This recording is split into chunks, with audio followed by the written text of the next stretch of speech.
Olá e as boas-vindas ao INS Podcast, um espaço de diálogo sobre ciência e saúde em Moçambique. Hoje vamos estar à conversa com a doutora Palmira Santos, que é psicóloga clínica e investigadora no Instituto Nacional de Saúde, a quem desde já damos as boas-vindas. Muito obrigada, doutora Denise, pelo convite. E hoje vamos estar à conversa sobre um tema que tem estado a gerar muita curiosidade nos últimos tempos. Nas últimas 2, 3 semanas temos estado a observar uma onda crescente de violência em Moçambique, com destaque para a zona centro e norte do país, províncias de Niassa, Cabo Delgado e Zambésia. Penso que são as províncias que até o momento temos alguma informação sobre a ocorrência deste fenómeno, que é desencadeada pela alegada redução, retração ou encolhimento de órgãos genitais masculinos, supostamente devido ao toque. O que significa que as pessoas têm estado a acreditar que, pelo simples fato de serem tocadas por determinadas outras pessoas, correm então o risco de ficar com os órgãos sexuais retraídos ou então encolhidos. E isto tem gerado, portanto, uma onda muito crescente de violência que tem culminado com linchamentos, o que significa que, por conta disso, há pessoas no nosso país que têm estado a ser linchadas e, portanto, estão a morrer. E, doutora Palmira Santos, vamos já para a primeira questão associada a este tema. Será que é de fato possível que um indivíduo tenha o seu órgão genital retraído ou encolhido pelo simples toque de uma outra pessoa? Não, doutora Denise, é de todo impossível, não é? Estamos a falar de um aspecto físico, biológico, que simplesmente não pode ocorrer uma mudança sem que haja uma intervenção, uma cirurgia, por exemplo, não é?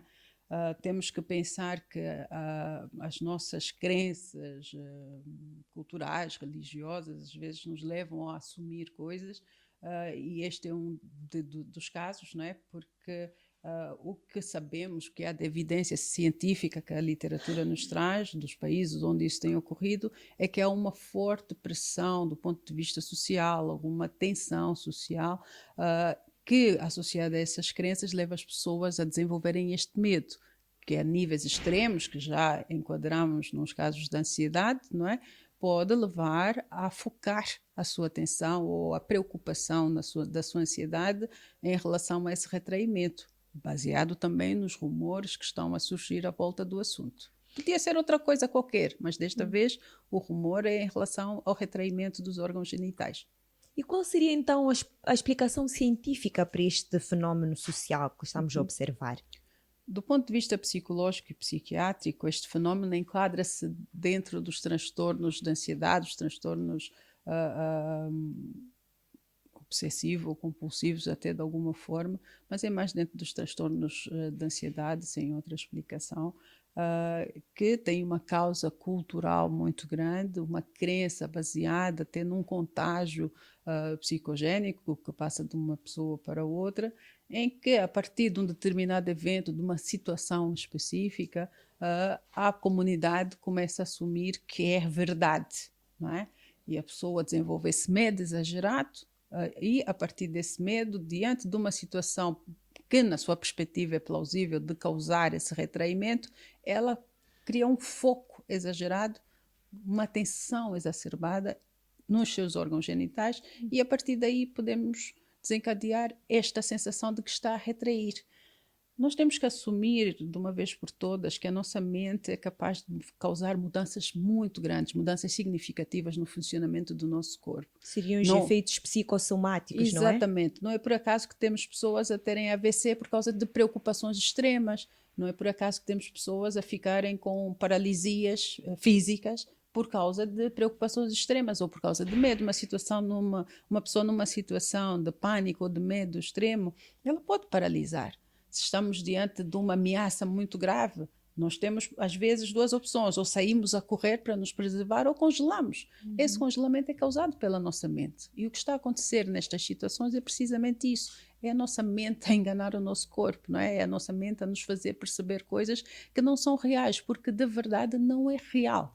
A gente tem a sensação, e o que é real é que a pessoa está efetivamente a sentir, a pessoa está em sofrimento. Nós não podemos dizer, isto é fantasia da tua cabeça, esquece, não está a acontecer. Não, para aquela pessoa está a acontecer. E quando ela se olha, ela tem a sensação muito clara de que tem o seu pênis retraído. E isso não é? precisa de ser validado, E isso não é? precisa ser validado clinicamente, né? Mesmo que as pessoas à sua volta digam, não está nada a encolher, a pessoa, a dona da coisa, percebe que estou a sentir, que está a aquecer, que está com ardor, que está a apertar alguma coisa, mas na verdade biologicamente não está. E é preciso que também as pessoas percebam que os seus órgãos não vão desaparecer, não vão entrar, não vão ser engolidas pelo seu abdômen e desaparecer ali adentro. É preciso se acalmar, é preciso relaxar, do mesmo jeito que a nossa tensão arterial sobe quando estamos muito tensos, muito Sob ansiosos. stress. A partir do momento em que conseguimos relaxar, respirar fundo, abstrair o nosso pensamento, tendencialmente aquilo voltará ao normal. Temos bastantes evidências sobre isso. Qualquer pessoa que já tenha passado por uma crise de ansiedade extrema sabe que a partir do momento que se acalma, o organismo todo volta à normalidade. E aqui não vai ser diferente. E acho que a doutora Palmira traz aqui uma chamada de atenção importante. Os órgãos, os genitais não vão retrair, estão lá, é mesmo um efeito psicossomático, não é esta questão social e cultural gerada por estes rumores como gênese, mas também esta chamada de atenção leva-nos ao fato médico-biológico que nestas províncias os alegados casos que tiveram a oportunidade de chegar às unidades sanitárias são indivíduos que foram observados clinicamente e ficou comprovado de que não está a acontecer esta retração. Portanto, depois de uma observação clínica detalhada, os médicos, profissionais de saúde determinaram que não havia retração, não havia encolhimento dos órgãos sexuais. Daí também a importância de, nestes casos, os indivíduos procurarem acompanhamento médico, porque sim, por um lado, do ponto de vista psicológico, precisamos da validação, mas também precisamos da validação psicológica, acompanhamento psicológico, acompanhado, passa a repetição, por esta observação clínico-médica.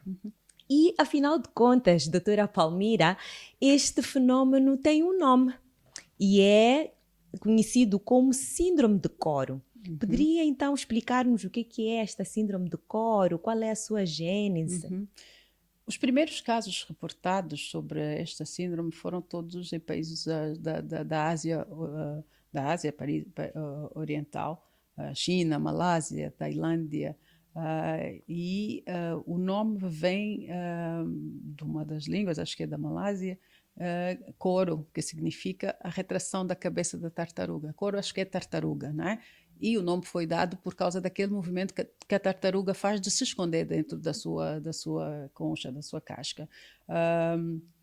E ela surgiu mesmo porque naquela população, também movido por crenças culturais, as pessoas estavam a reportar situações em que o seu órgão genital se recolhia, não é? Porque alguém falou com elas, porque alguém tocou, porque supostamente alguém fez alguma coisa.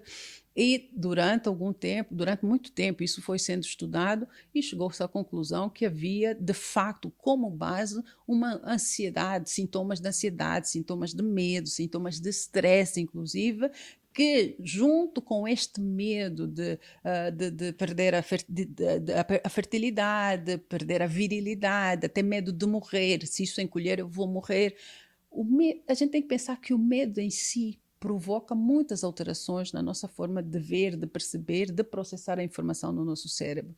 Quando estamos com medo, o nosso cérebro absorve vários estímulos e ele tem que interpretá-los de forma muito rápida.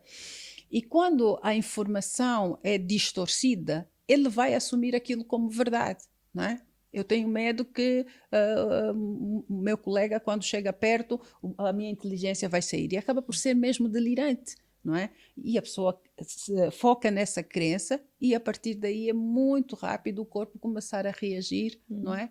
Criando sintomas, assimila e produz sintoma. Se eu acredito e começo a ter a sensação clara de que o meu pênis está a recolher, está a encolher e que vai desaparecer, eu provavelmente vou começar a ter esta sensação e esta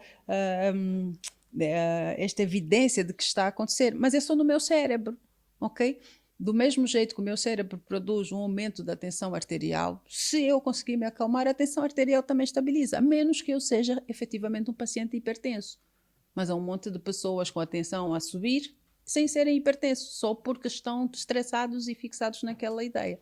Nós estamos a trazer aqui muitos casos de retração dos órgãos genitais masculinos, mas se calhar a nossa audiência está a questionar-se, mas este fenómeno de sentir assim a retração dos órgãos genitais acontece só com os homens ou também pode ser observado em mulheres? Ok.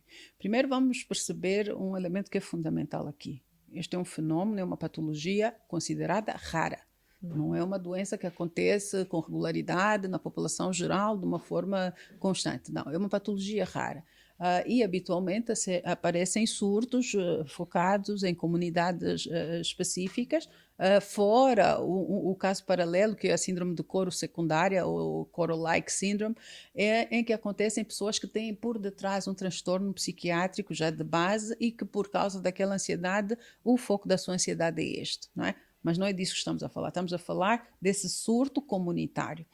E habitualmente acontece com homens, mas também há casos registrados de mulheres, em que a retração é dos mamilos, por exemplo, da vulva, dos grandes lábios, e todos também à volta da mesma crença. Não é? As mulheres não estão imunes a isso. Também pode acontecer, é ainda mais raro acontecer com mulheres, mas também pode acontecer. Um aspecto que agora lembrei-me que vale a pena recordar aqui, penso que muitas das pessoas da nossa audiência aqui devem se lembrar dos casos que tivemos na escola secundária aqui em Samavota, de quando as meninas começaram a desmaiar e que temos um pouco por todo o país. É mais ou menos o mesmo fenómeno. É o que a gente chama de contágio emocional, não é? Há uma situação, tomamos conhecimento que alguém desmaiou por causa desta ou daquela situação, eu estou no mesmo ambiente, ficamos emocionados, impressionados com aquilo, e mal eu tenha algo que se assemelhe àquela situação daquela pessoa, eu provavelmente vou produzir os mesmos sintomas. Não é? Vou desmaiar. Elas não desmaiavam, desfaleciam, porque chegavam ao limite de uma crise de ansiedade e o corpo era obrigado a desligar para elas se acalmarem, não é?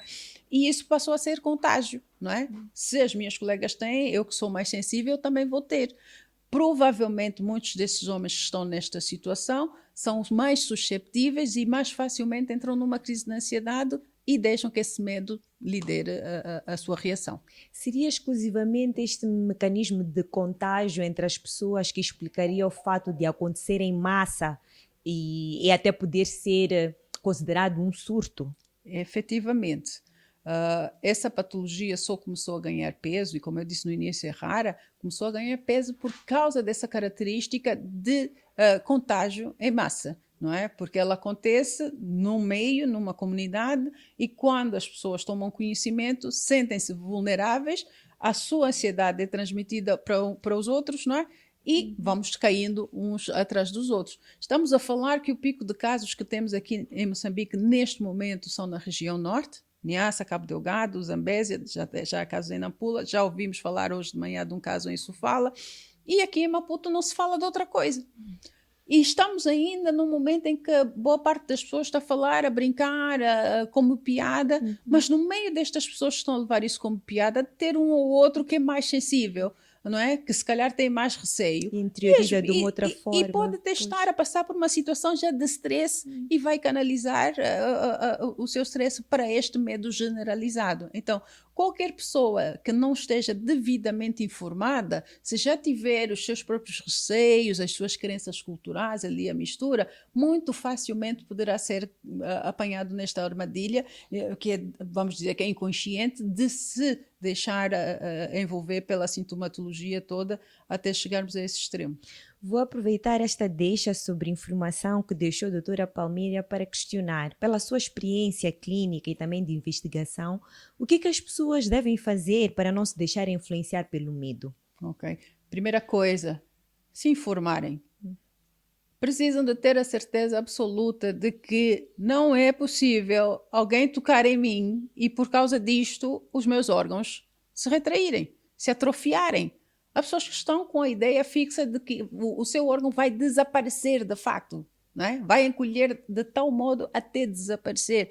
Isto é impossível. Nós temos que ter o mínimo de raciocínio lógico nas nossas cabeças para compreender os fenómenos. Senão, todos nós vamos ter que ir arranjar um curandeiro para ficar ali de retaguarda a nos proteger. E isso não faz sentido algum.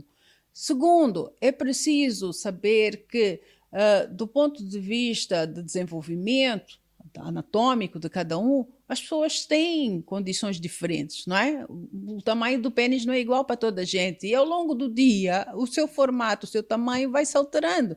Depende da temperatura, depende da pressão que estou a fazer, depende se estou sentado, se estou a caminhar, se estou em movimento, a correr, não é? Há alterações ao longo do dia. Mas o homem não está 24 horas por dia atento para ver como é que está a ser o movimento ali embaixo, não é? É verdade, estou a falar muito abertamente para que deixemos de ter tabus e vergonhas a falar sobre este assunto.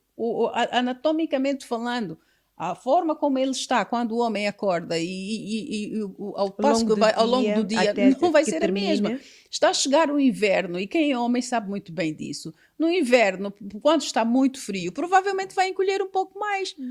E se eu estiver hiperfocada nessa ideia de que está ali uma informação de que determinada pessoa, se chegar perto, se falar comigo, se me tocar, olha, há um estudo num país aqui perto que houve casos em que nem precisava tocar.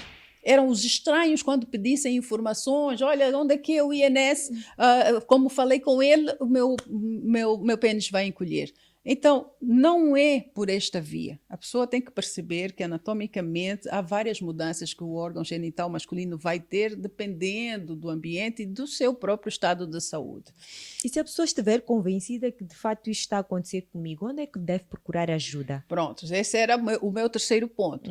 Se sentir efetivamente que está com algumas alterações, por exemplo, um dos casos que a gente acompanhou, o senhor dizia que estava a sentir aumento de temperatura, que estava a sentir alguma dor, algum incômodo. Se a pessoa desconfia que pode eventualmente estar numa situação destas, a primeira medida é ir a uma unidade sanitária. Eu vou procurar um médico, vou procurar um técnico de saúde para me avaliar e verificar se realmente é isso que está a acontecer. Muitas vezes até é mais simples do que isso, não é? Porque temos que assumir que essa sensação é da pessoa. Eventualmente, por causa de ser psicossomático, o nosso cérebro está a produzir os efeitos, pode haver uma retração de facto, física, de facto, não vai desaparecer, repito, né? Mas há uma retração. Do mesmo jeito que o homem consegue criar uma ereção, ele também vai conseguir fazer uma retração. Mas é a cabeça dele que está a produzir isso. Então vá à unidade sanitária. Procure, em primeiro lugar, relaxar, se abstrair, vai fazer outra coisa qualquer, pense em outra coisa qualquer, vai beber um copo d'água. Faz uma caminhada. Faz uma caminhada. Este primeiro passo, exatamente, tirar o foco daquele lugar. É o primeiro passo para a pessoa acalmar-se e conseguir verificar que, afinal, não é grande problema. Se a pessoa não conseguir fazer esse movimento de se acalmar, de se abstrair, então vá para a unidade sanitária, ok?